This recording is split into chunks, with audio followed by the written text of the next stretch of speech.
आप देख रहे हैं रुद्रांश दर्पण। बीजेपी सांसद दर्शन सिंह चौधरी ने लोकसभा में नर्मदा नदी की दुर्दशा को लेकर सवाल उठाया। इस पर अब कांग्रेस सामने आई। मध्य प्रदेश कांग्रेस मीडिया विभाग के अध्यक्ष मुकेश नायक ने कहा कि एमपी में जमकर नर्मदा नदी का दोहन किया जा रहा है। हम कई सालों से नर्मदा नदी की दुर्दशा को लेकर आवाज उठा रहे हैं। नर्मदा नदी के नाम पर राजनीति करने वाले नेताओं ने अकूत दौलत कमाई है। ऐसे नेताओं ने फार्म हाउस रिजॉर्ट बनाए हैं। हम ऐसे नेताओं की काली कमाई को लेकर रिसर्च कर रहे हैं। जल्दी हम ऐसे नेताओं के नाम सार्वजनिक करेंगे। नायक बोले कि नर्मदा नदी में जो उत्खनन हो रहा है उसे सरकार को राजस्व का नुकसान हो रहा है। नर्मदा नदी और चंबल नदी में प्रतिदिन 1500 करोड़ के राजस्व का नुकसान हो रहा है। ये काली कमाई आखिर किसके पास जा रही है?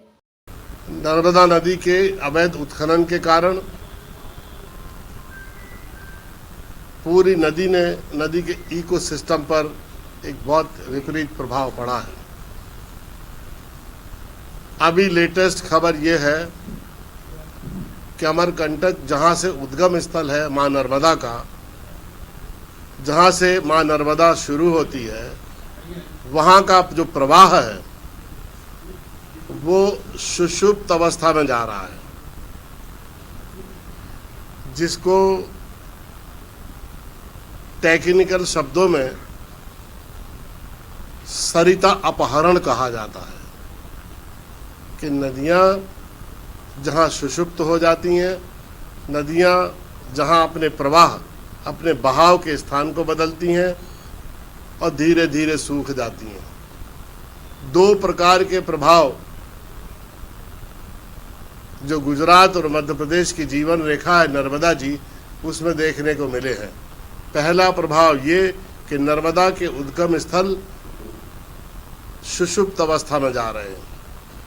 दूसरा उसका प्रभाव ये हुआ है कि नर्मदा की 25 सहायक नदियां सो गई हैं, उनमें पानी नहीं बचा है, वो सूख गई हैं।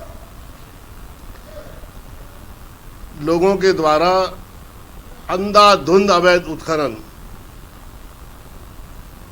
और अंधाधुंध मानवीय उपयोग के कारण नर्मदा नदी ने अपना इकोसिस्टम, अपनी गुणवत्ता इस कदर खो दी है कि अब जो पानी का शोध करने वाले लोग हैं वो कहते हैं कि मानवीय उपयोग के लायक भी इसके पानी की गुणवत्ता नहीं बची है।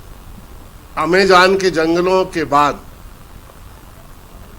जैव संरक्षण का सबसे महान पुण्य लोग नर्मदा सृजित करती हैं।